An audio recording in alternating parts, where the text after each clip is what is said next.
merupakan bagian terkecil dari unit kehidupan.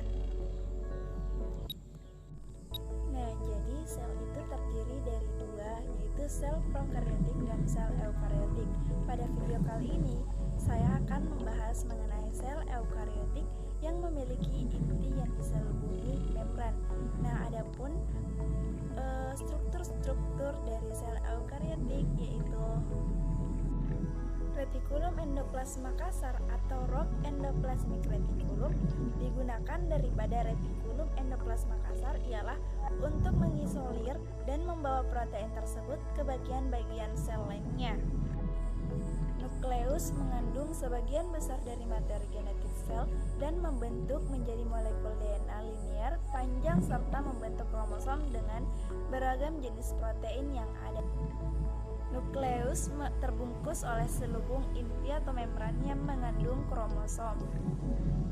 Nuclear pore adalah nukleus atau inti sel yang dapat dengan mudah ditemukan pada sel eukaryotik yang berfungsi sebagai jalan keluar masuknya zat dan bahan-bahan dari dan ke dalam inti sel. Mitokondria merupakan organel tempat berlangsungnya fungsi respirasi sel pada makhluk hidup. Mitokondria berfungsi untuk tempat berlangsungnya respirasi sel. Mitokondria ini memiliki dua lapisan membran yang terdiri dari lapisan membran luar dan lapisan membran dalam.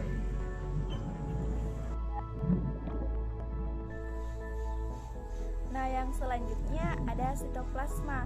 Sitoplasma adalah bagian sel yang terbungkus membran sel. Sitoplasma itu terdiri dari air, protein, karbohidrat, lemak, mineral, dan vitamin. Sitoplasma berfungsi sebagai tempat penyimpanan bahan kimia sel yang penting bagi metabolisme sel, seperti enzim-enzim, ion-ion, gula, lemak, dan protein. Kromosom adalah struktur yang bentuknya bisa diibaratkan seperti tali dan terdapat di dalam nukleus atau inti sel. Komponen inilah yang bisa mengambil karakteristik kita secara fisik dengan orang tua. Nah, ada nuklear membran atau yang disebut dengan membran plasma, yaitu membran tipis yang mengelilingi setiap sel hidup membatasi sel dari lingkungan sekitarnya. Membran plasma atau membran sel memberikan perlindungan bagi sebuah sel. Centrioles adalah struktur seluler silinder yang terdiri dari gugus mikrotubulus. Centriole membantu dalam pembelahan sel dengan memfasilitasi pemisahan kromosom. Sederhananya itu, kromosom menggunakan mikrotubulus centriole sebagai jalan raya selama proses pembelahan sel. Di bagian membran lisosom itu ada jalur keluar masuknya protein. Nah, di bagian dalamnya lagi ada lapisan fosfolipid atau lipid bilayer. Lisosom juga berfungsi untuk pencernaan intrasel karena mengandung enzim hidrolitik. Serta enzim hidrolitik ini akan menghancurkan zat asing yang masuk ke sel. Bagian-bagian retikulum endoplasma yang tidak diselimuti oleh ribosom disebut retikulum endoplasma halus atau smooth endoplasmic reticulum. Fungsinya itu ialah untuk membentuk lemak dan steroid. Sel-sel yang sebagian besar terdiri dari retikulum endoplasma halus terdapat di beberapa organ seperti halnya hati.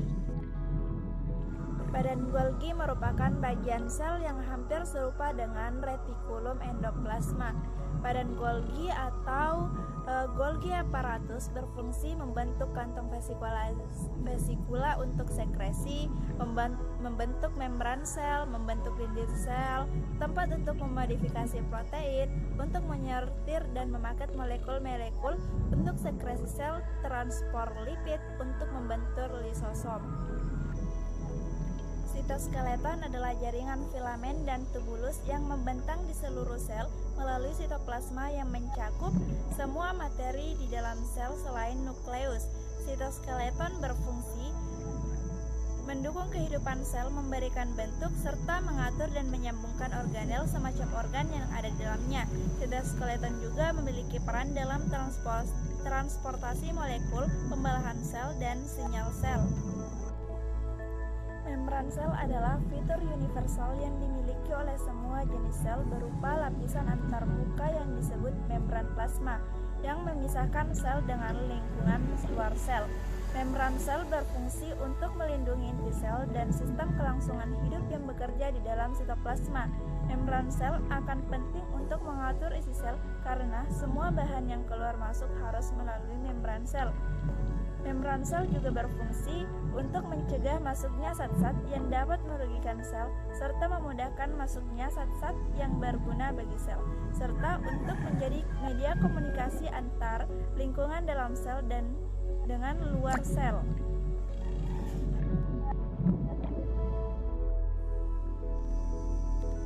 Ribosom merupakan salah satu organel yang tidak memiliki membran, akan tetapi berperan penting dalam proses sintesis, yang mana ribosom berfungsi efektif dalam menerjemahkan mRNA. Nukleolus adalah bagian dalam inti sel yang tidak dilengkapi oleh membran atau selaput pelindung di bagian luarnya. Peran penting dalam nukleolus ialah memproduksi ribosom yang bertindak sebagai tempat pembentukan protein di dalam sel. Vesikel adalah sebuah ruang pada sel yang dikelilingi oleh membran sel. Keluarnya sesuatu. Fungsi vesikel ditentukan oleh organel yang berada di dalamnya, seperti tempat reaksi seluler, tempat penyimpanan makanan, dan lain-lain. Oke teman-teman, itulah tadi struktur sel eukariotik. Thanks for watching. Wassalamualaikum warahmatullahi wabarakatuh.